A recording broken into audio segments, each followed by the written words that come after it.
Арбаңыздар, урматтуу телекөрүүчүлөр, адаттагыдай, адабияттагы, маданияттагы, тарыхтагы маанилүү маселелерди ортого салып талкууга алган маектер көрсөтүүсү түз эфирде өз ишин баштайт.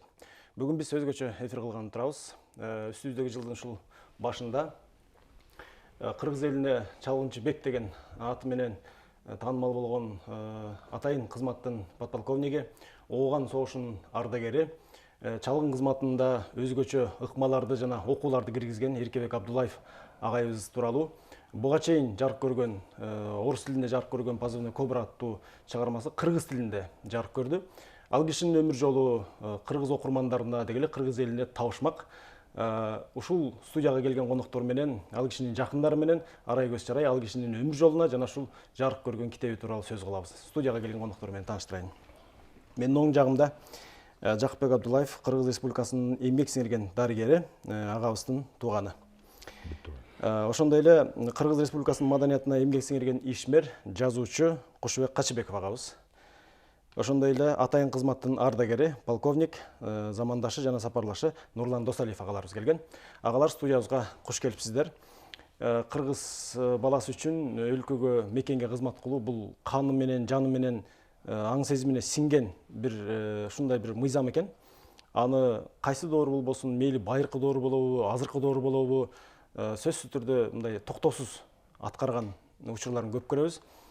Ушул жакынкы соңку жаңы тарыхыбызда дагы ушул чек ара маселелеринде ошондой эрдик көрсөткөн, эл үчүн, жер үчүн башын садага чапкан уулдарыбызды, кыздарыбызды байма-бай көрүп жүрөбүз. Ошондой уулдарыбыздын бири Эркебек агабыз тууралуу эскерип, сөөгүн агартар сөйлөттү сөз айтуу өзгөчө ушул замандаштары жана биз сыяктуу мурас кормондун милдети экен.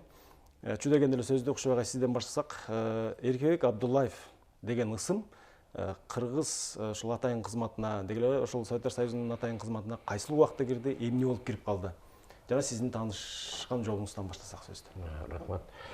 Мен Эркебек Абдуллаев менен 1969-жылы анда жалгыз эле университет бар болчу. Ушул экономикалык факультетине киргенден баштап таанышып, 5 жыл бир группада бир жатаканада жатып студенттик күндөрдү өткөргөнбүз. Анан окууну бүтөр менен дагы тагдырдын буйругу менен бир чарбага барып туш келип калдык Таласта. Ошо чарбада ал экономист болуп иштеди, мен да экономист, бухгалтер болуп иштедим. Анан 1-2 жылдан кийин, 4 жылдан кийин ошо чарбада иштеп туруп комсомолдук кызматка кетти, райком комсомолго. Анан кийин ошо жерден КГБга, ал убакта КГБ дейчи, КГБга алынып, анан Минскидеги окууга кетип, ошо атайын даярдыктагы окууда бир жыл окуп калды. Анан кийин эле ошол Афганистанга жөнөп кетти.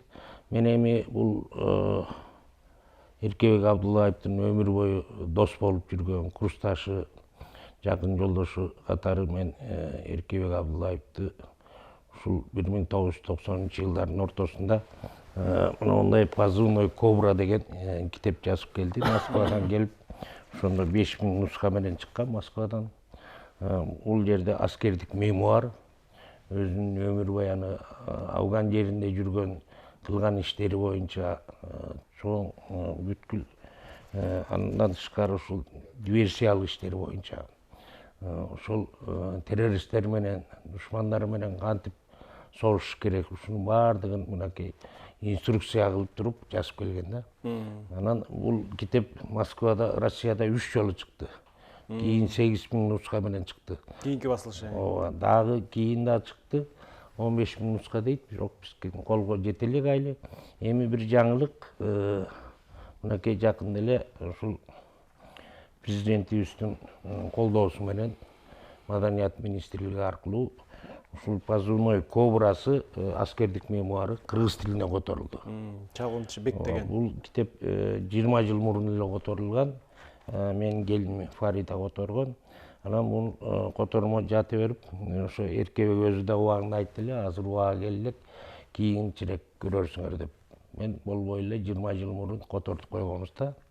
Анан мына ушул мамлекеттик китеп палатасынын директору китеп боюнча Кыргызстанда бирден бир адис Койчуман Момункулов ушул демилгелеп экөөбүз сүйлөшүп анан ушул аракет кылып атып ошол китептердин арасына быйылкы чыккан китептер, былтыркы чыккан китептердин арасына коштура.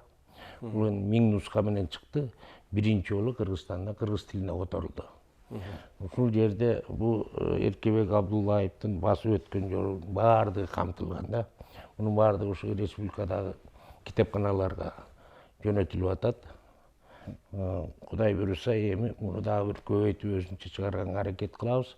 Мындан тышкары дагы экинчи бул Позывной Кобра өзүнүн мемуардык аскер мемуардык китебинен тышкары андан кийин чыккан жазган макалалары көптөгөн макалаларын мынакей жерде журналдар бар. Профи, Солдат удачи, биздеги Кыргызстандагы Ильявас кезитине көптөгөн макалаларды жазган. Мына биз ошол макалалардын баардыгын терип, бир жылда терип бүтүп, көптөгөн макалалардын баардыгын ордуна коюп, чогултуп, топтоп, андан тышкары ушу Эркебек Абдуллаев жөнүндө эскерүүлөрдүн баарын чогулттук.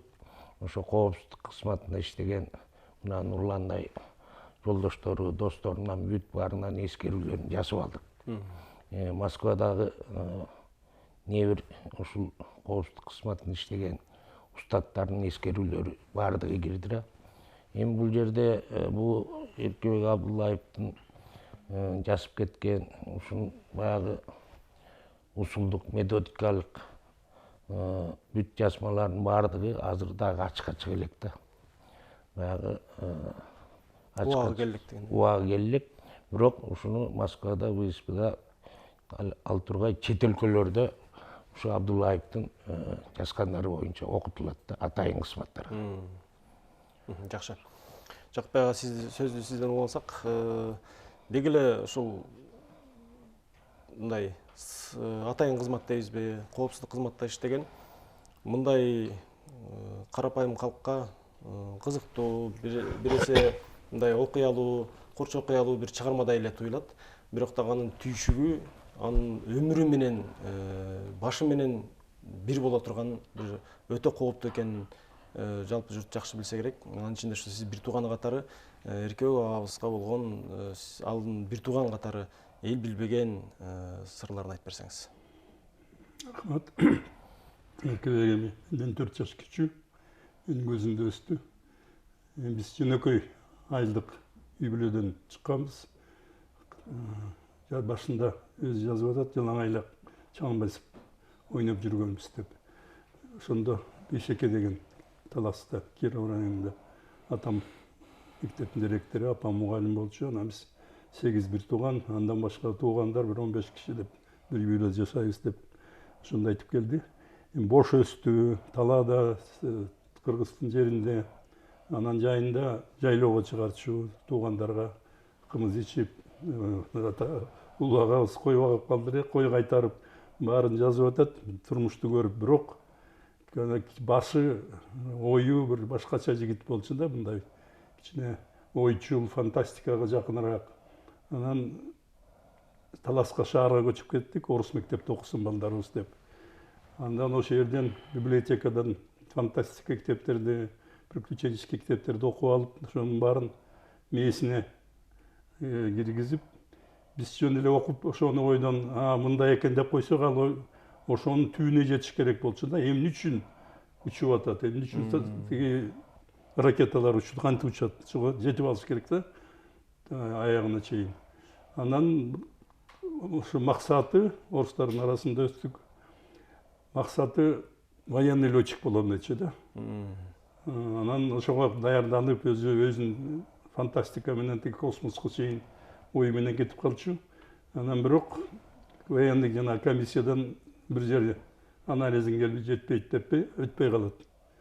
Андан кийин уже башка ой жок болчу. Анан эмне кылам?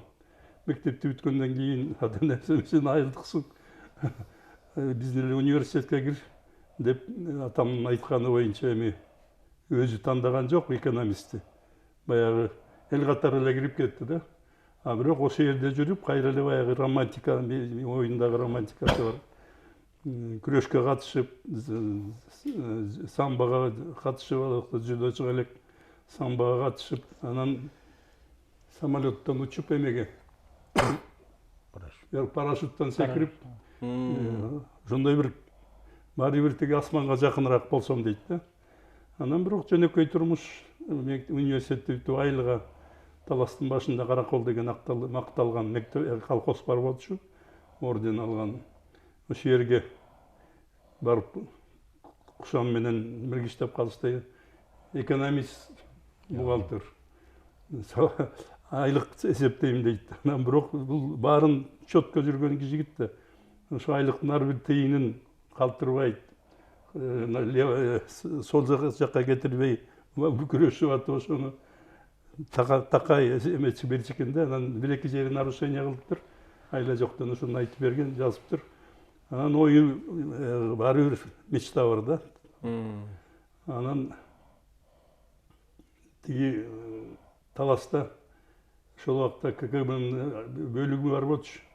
Анан ошол жерге алар кеңейдиби, жаштар келдиби, бир Качкеев деген жигит келип, ал карате менен заниматься эткен экен да. Ошону угуп алып, ошого барып карате менен үйрөнөм деп болуп таанышып калат. Анан ал болсо, сен ушундай жигит экенсиң, сен КГБга өтүшүң керек деп. Ошондо башталган экен да. Ошондо айтат да. А бул болсо КГБде ой жок болчу. Армияга кетсемби, летчик болбой калгандан кийин баары бир военный бир жерге барышым керек деп ойлору бар болчу да. Анан үчүн тиги эмеге өтүш үчүн партияга өтүш керек экен. Анан сен комсомолдон баштап, ошолор чыгып беришти да. Жок болсо рядовой эле экономист, анан главный бухгалтер болобу, башкарма болмокмун. Ошо айылдык турмуш менен жүрмөк да. А бирок баягы мечтасы, тилеги эметип элден мурун комсомолго кирди. Комсомолдо жүргөн дагы жөн жүрбөй, өзүнүн фантастика менен, ою менен баарын тыккан, биринчи орунга чыгарып, эмеди колхозду. Анткени көп комсомолго түшпөгөндөр бар экен, чыкпагы кирбегендер бар экен. Анан план берет, комсомолдо план бар экен. Анан бир жылда эле бул ошо 100% кылып коюптур, баарын киргизип. Кандай десе, жайлоого барып, сен балаң барбы? Каякта жүрөт? Ошону комсомолго жакы келдиби, көзөтүш керек деп өзү барып фотоаппаратка тартып, өзү чыгарып, анан ошону кошуп элге заявление жаздырып атып, шыл комсомолго 100%. Анан кичине эметкен эле кылган жери бар.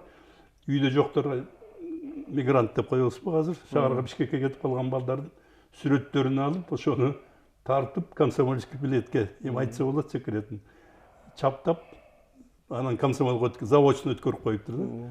Ошондо биринчи орунду ал республика боюнча алып атышат да, 2 жылда иштептир. Анан да ошондо ошол убакта жанагы Качкеев менен катташып тигемеге дзюдого барып жүрөт эмеге, каратеге. Анан эми алардын өзүнүн бир эмелери бар окшойт, критерийлери. Учетка алып текшерип, 1-2 жылча аябай текшериптир. Атабызды тияк бияктын баарын анан жарайт окшойт, чакты. Эми ондап келсе жазган жери бар, чоң атам кулакка тартылыптыр деп, анда анча деле кулак болгон жок. Ошондой бир шек бар да. Анан атам ойлочу, кулактын баласы деп эч жака өспөйт булар. Бирок кийинки заман болсо керек, КГБ алыптыр. Анан бир жыл Минскиде высшая школада окуйт, бирок ошондо барганда баарын текшерет да буларды. Эмнеге жарайт, интеллектуалы канча экен, экөө дегендери бар. Бул ошол келгендердин 100 кишинин ичинен экинчи болуптур, акыл эси, тутуму боюнча. Анан муну зам командир кылып коет да. Ошондо эле учетка алып коюшкан го. Бул эмнеге жарайт, ким эмнеге жарайт, баары учетто болчу да. Андан кийин рядовой болуп Кировкага иштейт. Анда дагы жөн жүрбөй, баягы бүт инструкция менен эмелерди нелегальный баягы жүргөн, жасы издөөдө жүргөн эмелери бар да. Ал убакта чечендер, күрттөр, гректер, түрктөр бар болчу. Согуш убагында Сталин депортация кылган. Ошолор менен өсүп калдык да. Ошолордун балдары менен. Андан кийин арасында бар экен ар кандай нелегальныйлар. Ошолорду таап чыгып айткандары бар да. Эми муну айтууга болбойт болчу, бул эсимде бар окшойт, кийин мемуарга союз таркаганда жазып атат да.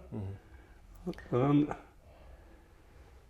ошондо чакыруу келип калат. Мунун шыгын баягы учетто бар да. Анын ичинде Афган согушу башталып калды.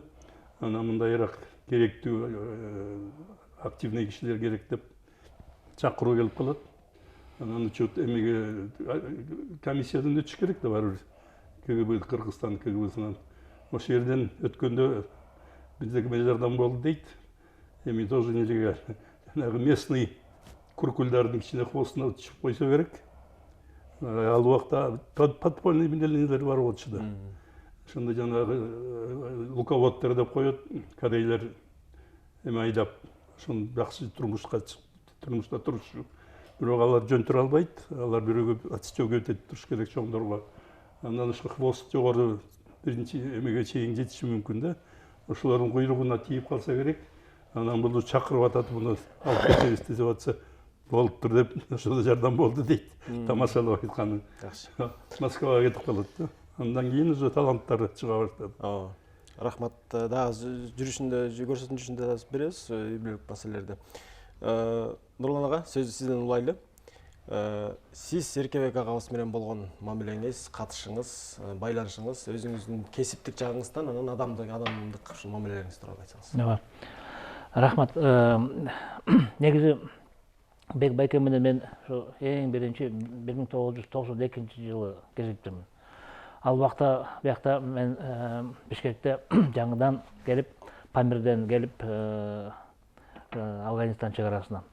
Ошол жерден кызмат өтүп, анан жаңыдан Бишкекке келип, жаңыдан Фрунзе жаңыдан аты өзгөрүлүп шаарыбыздын, калабыздын, Борбор калабыздын. Бишкек болуп, анан ошо Бишкекке келип, Жумал Осмонович Кубатов деген кишибиз бар эле, байкебиз. Ал да аябай белгилүү адам, легендарлуу адам деп айтсак да жаңылбайбыз. Бул киши деген ошо биздин Кыргызстандын орусча айткандай военный разведкасын түзгөн адам. Өзү негизи ушу экинчи линияны деп коебуз, ошо контрразведкада иштеп, военный контрразведкада иштеп, ошондой чоң адис киши болчу.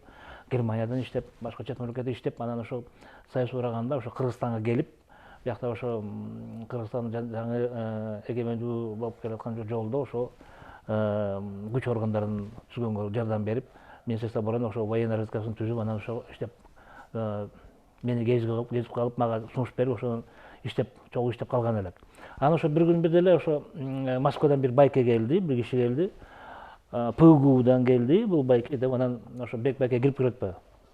Эми ошол жерден тиги ПГУ деген экени биз кичине айтып кетпесек болбойт. ПГУ деген бул эми ошо коопсуздук системанын ичинде эң биринчи, эң чоң деңгээлде турган бир линияда, ушундай бир подразделение. Бул деген первое главное управление деп коет. Бул деген чалгын разведка, внешняя разведка. Ошо ПГУга биздин Кыргызстандан ошо мен билишимче саналуу адам алынган да, союз убагында. Көп болсо 5, көп болбосо 6 адам болсо керек. Ошонун ичинде бирөөсү ошо Бек байке. Анан ПГУнун өзүнө да кирбей, именно ошонун өзөгүнө кирип иштеп атпайбы. ПГУнун өзөгүнө бул эмне дейбиз? Бул деген управление нелегальной разведки. Нелегальной разведканын ичинде дагы секретный бир подразделение бар. Подразделение Вымпел деген. Бул деген ошо чет мамлекеттерде иштей турган спецназ. Вот ошол өзөктүн өзөгүнө чалгын ичине кирип туруп анан алынган Бек байке болот атпайбы. Ошол 92-жылы анан ошентип таанышып калып, билишип калып ал байке менен. Ошо 92-жылдын бери ошо аябай көп чогуу жүрдүк. Эми бул жерде эми айта кеткен нерсе кандай? Абдулла Эркебек Сагынбекович деп бул кишини, бул адамды негизи дүйнө жүзүндө көп кишилер билет деп айтсам жаңылышпайм да. Себеби кийин бул отставкага чыккандан кийин бул киши көп жерде иштеди, мындай легально, ачык түрдө. мұғалім болып іштеп жүрді, лекциялар оқып жүрді, көп эле Москвадағы жанагы күчтүү органдардын академияларына сабак берип жүрдү. Биографиясы берсе эметип жүрөт, 2 жыл Академия внешней разведканын Россия чалгын службасында иштеп жүрдү, 2 жыл. Бул официально. Бирок андан тышкары дагы көп ушундай академияларга сабак берип жүрдү бул киши. Андан тышкары консультант болуп жүрдү. Ал убакта билесиңер, 90-жылдары жанагы жаңадан большой бизнес деген келип, анан ал большой бизнес деген аларга деген консалтинг керек, мындайча кеңеш. Бир мамлекетке барышат, объект ачышат, условиялар кандай, население кандай, экономикасы деңгээли кандай деген маселе көп толтура. Ошол бүт ошол маселелерге жооп бере турган мына Бек Байкеге окшогон адамдар. Анан ошол жагынан анан бул Бек Байкебиз анан аябай белгилүү болуп өтүп калды, как специалист катары да. Эми жанагы бул жерде мындай медалдын эки жагы барган дегендей, бир жагы ошо Бек Байкебиз белгилүү специалист, чалгынчы, разведчик, диверсант. Андан тышкары аналитик, анан жазуучу болуп келет да. Мына бул жерде турган китептер, журналдар ушул бүт ошо Бек Байкенин алдында чыгарылган эмелер да. Анан экинчи жагынан айтсак, Ореке мына именно Ореке китептерди жазып, бул Бек Байке көп нерселерди мындай айта турган нерселерди ачык түрдө, орусча айткандай, то, что можно дегендей да, ошол разведкалардын ыкмаларын жазып берген кызыктуу түрдө. Ошо бул себептен дагы ушундай дүйнө жүзүнө көп аябай белгилүү болду да бул адам. Анан 92-жылы, ошо 91-жылы Кыргызстанга келип, Эркебек Байке ошо биздин Кыргызстандын жаңадан туруп келаткан күч органдарына аябай көп салым кошту. Значит, коопсуздук жагынан дагы, жанагы аскер кызматынан дагы, чыгарачы кызматынан, жанагы МВД жагынан, ошолса бүт ошо органдарга өзүнүн ошо салымын кошуп, ошолордун кадровый составына, ошолордун жанагы методический, функциональный составына кандай иштеш керек жаңы учурда. Ошол маселенин баарын бүт ошо кеңешти көп ушундай блок ушундай эме берген да, чоң ушундай маселе оор үчүн кеңешмелер, өзүнүн кеңешин берип, өз көз карашын айтып берип, жазып, мен билишимче ошо 3-4 жолу Акаевка, президент Акаев эмес беле, ошо Акаевка чакырылып, көп ошо нерселерден ушундай кеңешин берип, ой пикирин берип чыккан эле. Ал убакта эми негизги коркунуч азыр деле ошондой негизи. Бирок ал убакта аябай курч болуп турган маселе бул терроризм болчу. Терроризм алыкты билсеңер керек кандай эмелер. Анан именно ошо терроризмге каршы Кыргызстаныбыз кандай система колдош керек, кандай ыкмаларды колдонуш керек терроризмге каршы. Биздин бареке элди, жерди, жаңадан бареке эгемендүү болуп турабыз деп ошол кандай маселелер. Ал убакта Кыргызстанда армия да жок эле, чыгарачы кызматы жок эле. Көп нерсе жок эле ал убакта. Ошонун баарын ойлоп тап, ошо бутуна тургузган, ошо чоң салым кошкон ошо Эркебек Байке. Анан мен айта кетип, сөзсүз айтып жиберсе, бул деген Москвада, башка Европада, башка мамлекеттерде, Америка Кошмо Штаттарында көп ошо адамдар алар ошо каттадат, эметишет, жанагыдай конференцияларга, круглый столго болуп келип катышып кетишет. Алар келип ошо сөзсүз именно бирге коопсуздук темасын талкуулоо эметкен жерлерден сөзсүз ошо Эркебек Байкени сурашат. Где ваш Бек, легендарный кыргыз деп сурашат да. Бул Бек Байке деген ошо кандай деңгээлде жүрбөсүн, кандай мамлекеттерде жүрбөсүн, ошо именно ошо мен кыргызмын деп жүрүшкен да.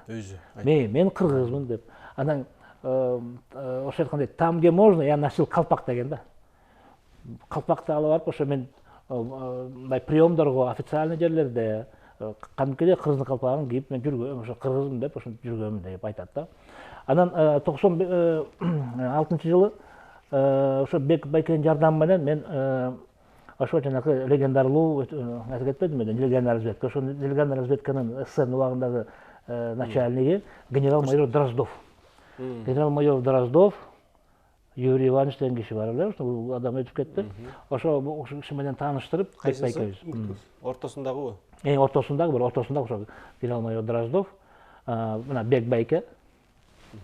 Ошол киши менен 4-5 саат маектешип, анан тетиги китеп Дроздов, генерал Дроздов өзү кол коюп, менге ошо бир китеп.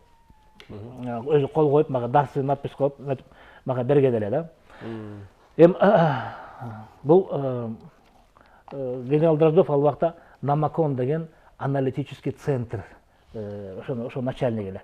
Аналитический центр Намакон, ошо Бек байкенин мындайча айтканда гражданский начальниги болуп. Ушундай бир эмени колдонсок болот да. Ошол жерде иштеп, анан мындайча ошо аналитик болуп, ошо көп аналитический документтерге катышып, ошондой иштеп калды. Кийин бирки генерал Дроздов бир китеп жазып чыгарды, муну деле көрсөтүп койсок болот. Мына 2000-жылы ушу генерал-майор Дроздов ушу китеп жазган эле. Бул китепти ушу Бек байке менен чогуу, биякта автор болбосо деле, буну деген Бек байкенин жардамы менен жазылган китеп. Бул кандай, ошондо мына 2000-жылы Россия Федерациясы кандай жол менен барыш керек? Бул коопсуздук маселелерин кандай чечиш керек? Анан жаңыдан ошо Путин, Владимир Владимирович Путин жаңыдан премьер-министр болуп шайланып, анан кийин президент болду. Ошо бул деген мындайча айтканда ошо Владимир Владимирович Путинге кандай кыймылдаш керек? Ошо кеңеш берип жазган да. Ушул китептин соавтору бул дагы ошо биздин Эркебек байке. Ошону билишибиз керек да. Анан мындай айта кетсек, жеке эле мындай байкем айтып кеткендей, өзү мындай жөнөкөй. Мен өзү жөнөкөй эле адам эле да. Анан аябай мындай юмор, күлкүнү жакшы көрчү.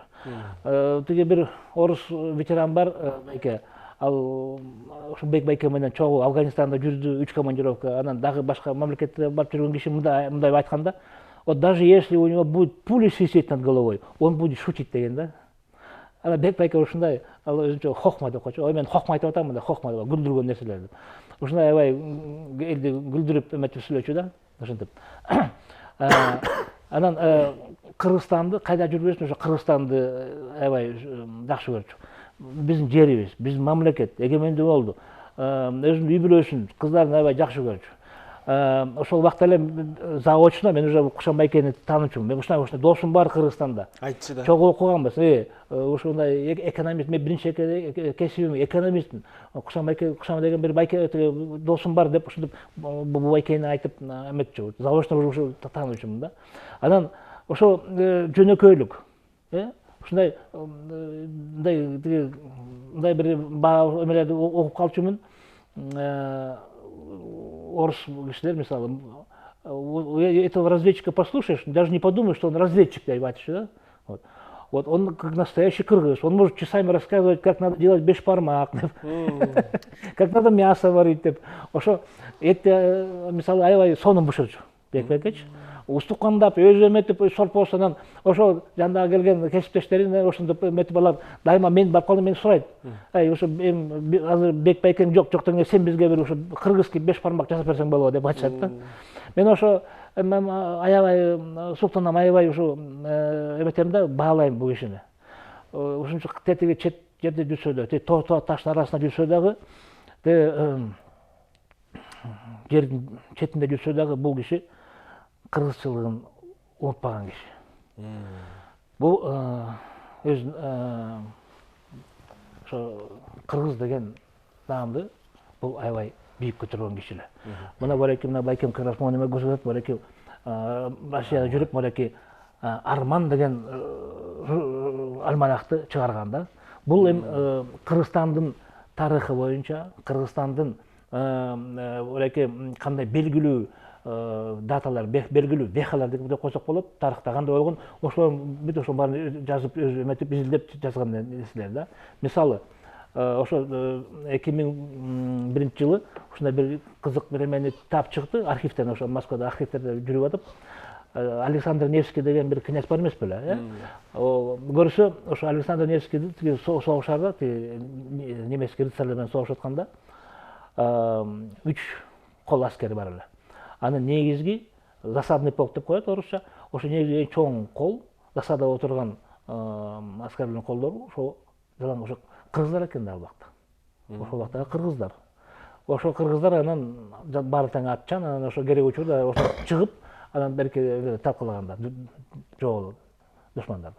Ошондой нерселер, кызык нерселер, анан ошо Александр Невскийдин жанагы кийген баш кийими, шлем деп коет, темирден жасалган. Ошо тегереги бүт ошондо арабча Курандын аяттары, Куяндын сүрөлөрү түшүрүлгөн деп ошондо эле айткан, мына 30 жыл мурун.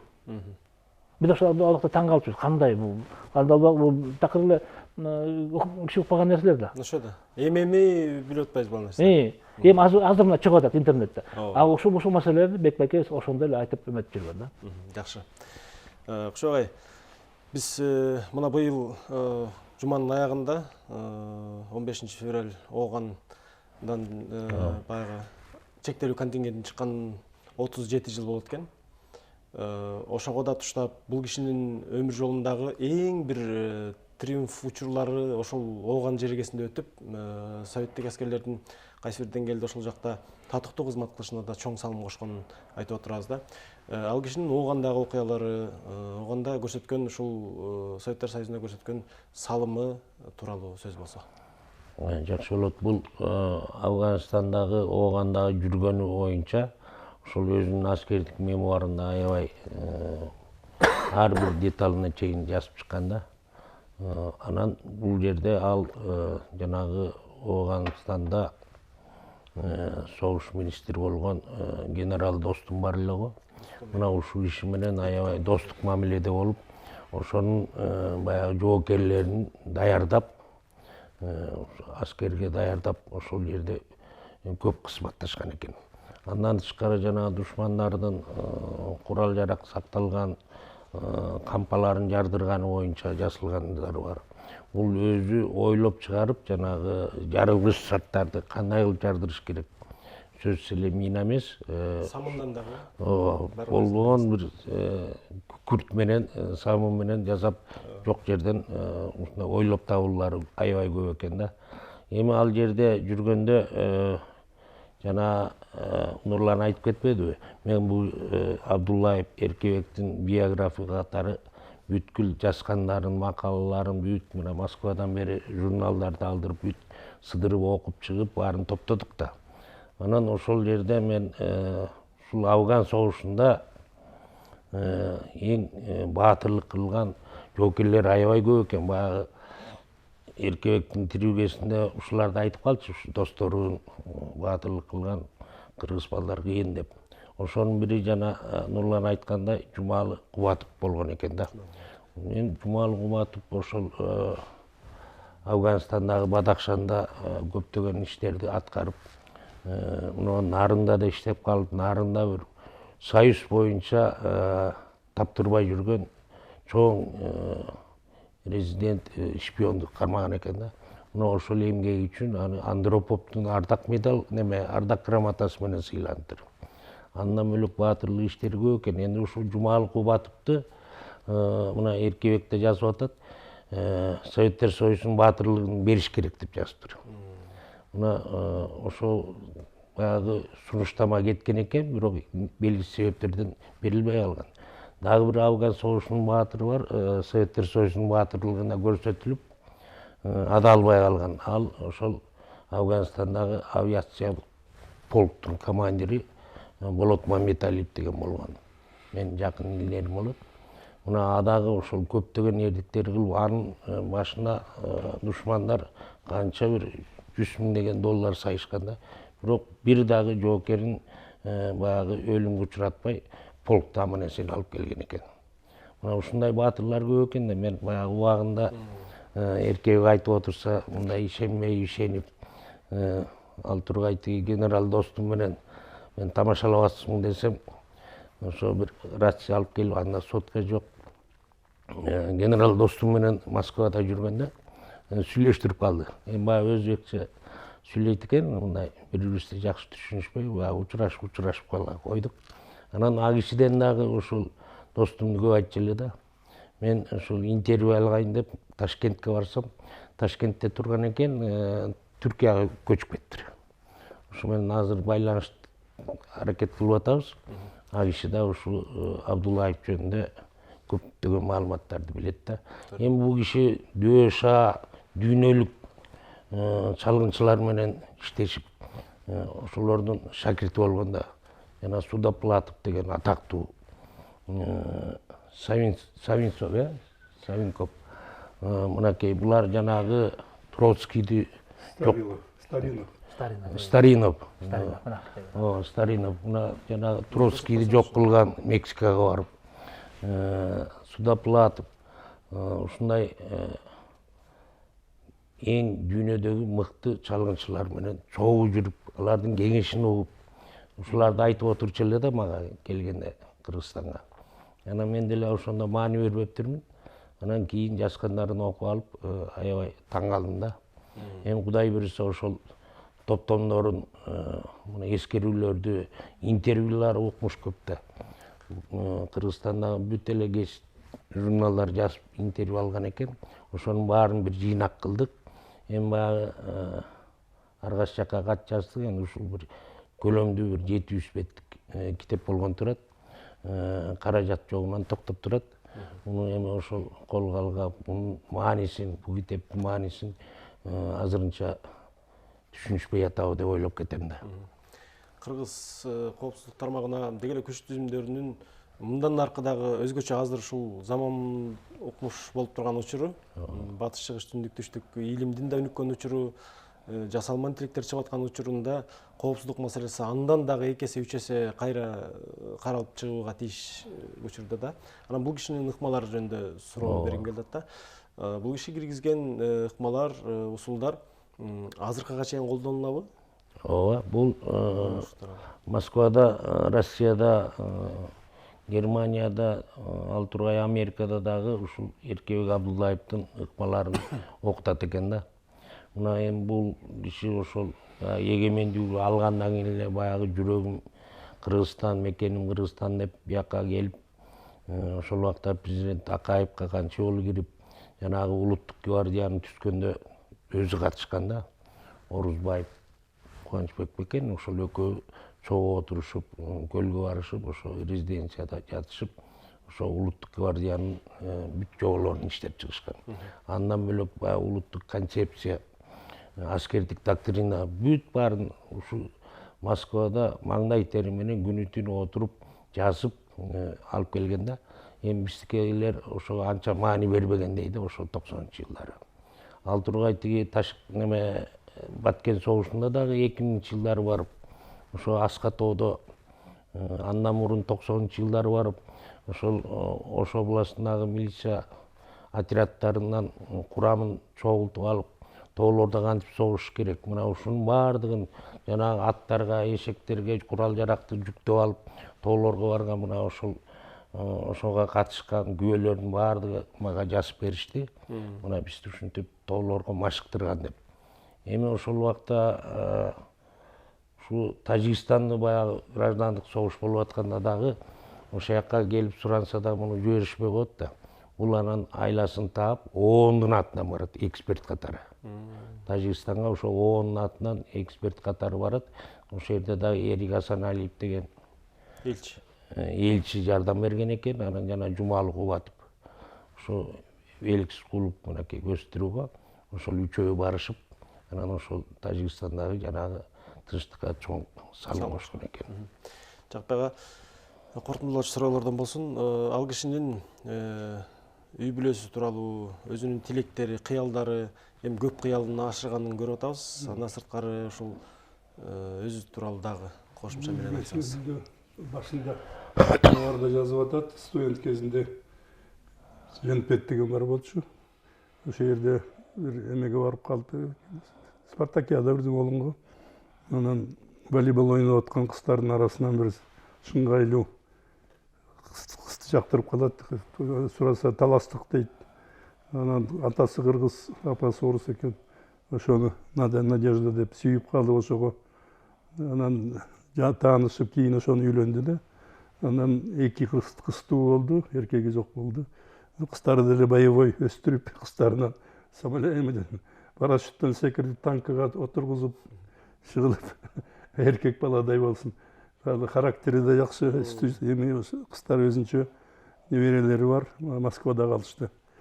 Мен башынан баштайын анда. Союз таркаганда эми буларды солдаттарды эмне дейчилер? Жок, вообще. Убагында булар керек да.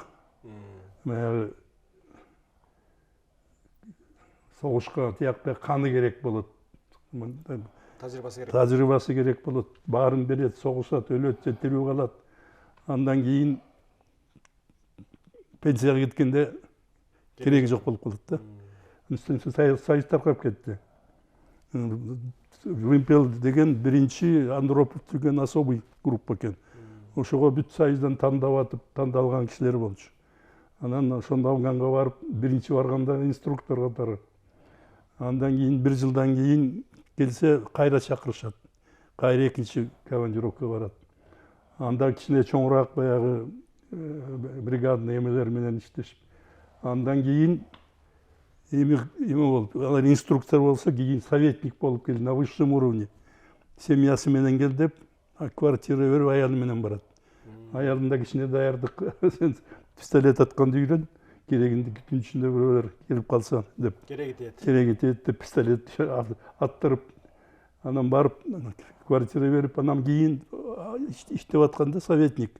Ошондо достум менен контакттеги Ахмат Шах Масум деген Масуд деген бар, ал эмелеринин Пенчер. Ошолор менен, аны менен да катташы бар. Аны менен эми близкий друзья эмес, бирок бирин-бири угат эметип турганда. Андан кийин эле жабылып калбадыбы? Афган же болбосо бул ошол жака постоянно советник болгону бармак.